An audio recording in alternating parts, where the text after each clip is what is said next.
শুরুর দিক হওয়ায় মুন্সিগঞ্জের মীর কাদিমের মৎস্য আড়তে ক্রেতার উপস্থিতিতে সরগরম হয়ে উঠেছিল সকাল থেকেই। এই মুহূর্তে যেই স্থানটিতে রয়েছি দেখছেন যে মৎস্য আড়তের একেবারে প্রথম দিকে রয়েছি এবং এখন বলা যায় যে মাছ বাজারের শেষ সময়। প্রতিদিন সকাল 6টা থেকে এখানে এই মাছ বাজারটি বসে এবং 8টা নাগাদ বিক্রি শেষ হয়ে যায়। স্থানীয় যে আড়তদাররা রয়েছেন তাদের মতে এই 2 ঘন্টার বাজারে 30 থেকে 40 লাখ টাকার মাছ বিক্রি হয় এবং ঢাকার আশপাশের যে সকল জেলা রয়েছে সেই জেলাতেও আসলে এই মুন্সিগঞ্জের মীর কাদিমের মৎস্য আড়ত থেকে মাছ নিয়ে আসলে বিক্রি করা হয়। বিশেষ করে মুন্সিগঞ্জের যে সকল গ্রাম বাজারগুলো রয়েছে, হাট বাজার, গ্রাম মহল্লায়, সেই বাজারগুলোতেও এই মুন্সিগঞ্জের যে মীর কাদিম বাজার সেখান থেকে পাইকারি দরে মাছ কিনে বিক্রেতারা সেগুলো আবার পুনরায় খুচরা পর্যায়ে বিক্রি করে থাকেন।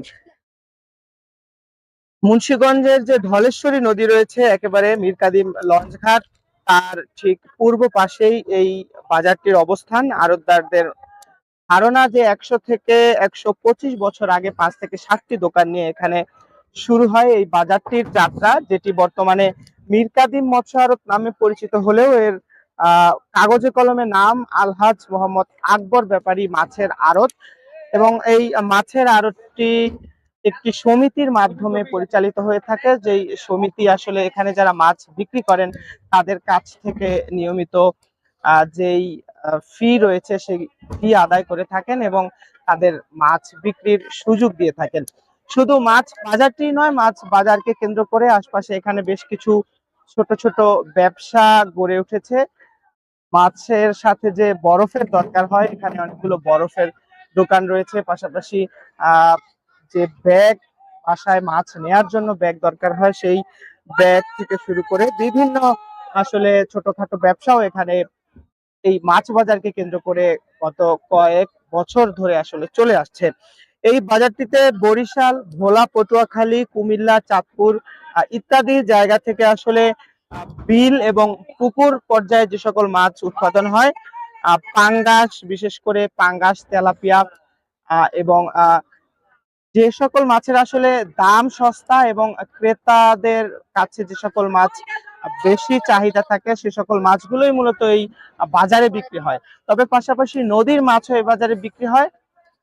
কিন্তু গত 4 অক্টোবর থেকে ইলিশ মাছ ধরার, ইলিশ মাছ রক্ষায়, মা ইলিশ রক্ষায় যে অভিযান নদীতে চলছে সেই অভিযানের কারণে আসলে নদীর মাছ বর্তমানে বাজারে নদীর মাছের যে সরবরাহ সেটি কিছুটা কম রয়েছে। পাশাপাশি এই মাছ বাজারটিতে সামুদ্রিক মাছের একটি সরবরাহ বা পসরা আমরা সব সময় দেখি, যেটি আসলে বিভিন্ন সমুদ্র থেকে এখানে এনে বিক্রি করা হয়। বিশেষ করে সমুদ্রের যে মাছগুলো রয়েছে সেই মাছগুলো এখানে বিক্রি হয়ে থাকে।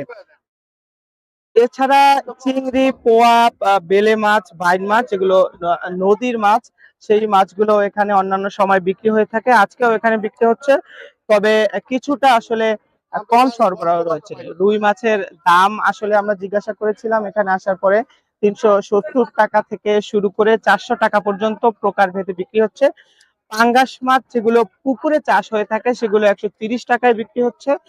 আর একটু উন্নত মানের পাঙ্গাস মাছ যেগুলো বিল বা অন্যান্য জায়গায় চাষ হয়ে থাকে সেগুলো আসলে বিক্রি হচ্ছে 140 টাকায়। এছাড়া তেলাপিয়া মাছ রয়েছে এখানে, 140 টাকা থেকে শুরু করে বিক্রি হচ্ছে তেলাপিয়া মাছ। এই 3টি মাছের চাহিদাই সবচেয়ে বেশি থাকে এই বাজারটিতে। পাইকারি ক্রেতা যারা রয়েছেন তারা এখান থেকে এই মাছগুলো কিনে থাকেন। পাশাপাশি খুচরা পর্যায়ে অনেকে আসেন এই হাটটিতে, তারা এই মাছ কিনে বাসায় আসলে নেয়ার জন্য। এর পাশাপাশি আপনাকে যদি জানাতে চাই যে মুন্সিগঞ্জ সদরের পার্শ্ববর্তী যে সকল উপজেলাগুলো রয়েছে, বিশেষ করে সিরাজদি খান, টঙ্গিবাড়ি, এই সব উপজেলাগুলোতেও এই মীর কাদিম মৎস্য আড়ত থেকে মাছ নিয়ে আসলে বিক্রি করা হয়। যারা খুচরা পর্যায়ের বিক্রেতা রয়েছেন তারা পাইকারি দরে এই মীর কাদিমের মৎস্য আড়ত থেকে মাছ নিয়ে তারা তাদের গ্রাম মহল্লা পর্যায়ে যে সকল ছোট ছোট হাট বাজার রয়েছে, সেখানে তারা বিক্রি করে থাকেন।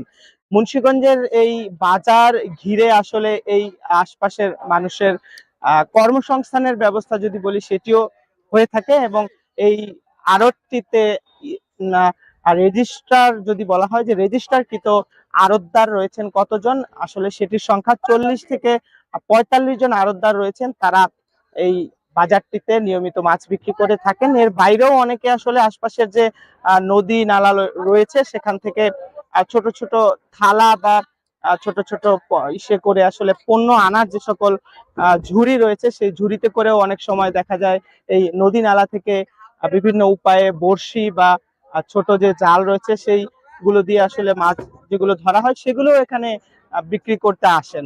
তবে তারা আসলে নিয়মিত নন, তারা একটা নির্দিষ্ট সময় পর পর আসেন। তারা সেই যে হাটের নিয়ম রয়েছে মাছের মৎস্য আড়তের, সেই নিয়ম অনুযায়ী তারা ফি প্রদান করে থাকেন এবং তারাও আসলে মাছ বিক্রির সুযোগ পান। এর পাশাপাশি মাছ বিক্রি এই মৎস্য আড়তকে কেন্দ্র করে আরো বেশ কিছু ব্যবসার কথা বলছিলাম।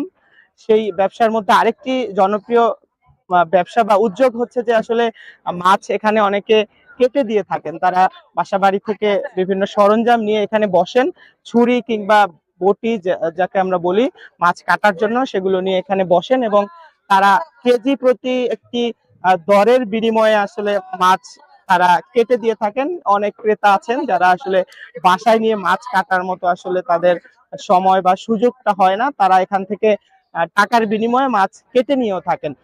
অর্থাৎ বলা যায় যে এই মুন্সিগঞ্জের মীর কাদিম মৎস্য আড়ত ঘিরে এই এলাকায় একটি বাণিজ্য কেন্দ্র পরিণত হয়েছে এবং এখান থেকে বিভিন্ন ধরনের আসলে বাণিজ্য বা ব্যবসার সুযোগ পাচ্ছেন স্থানীয়রা। এই ছিল আমার কাছে এই মুন্সিগঞ্জের মীর কাদিমের মৎস্য আড়ত থেকে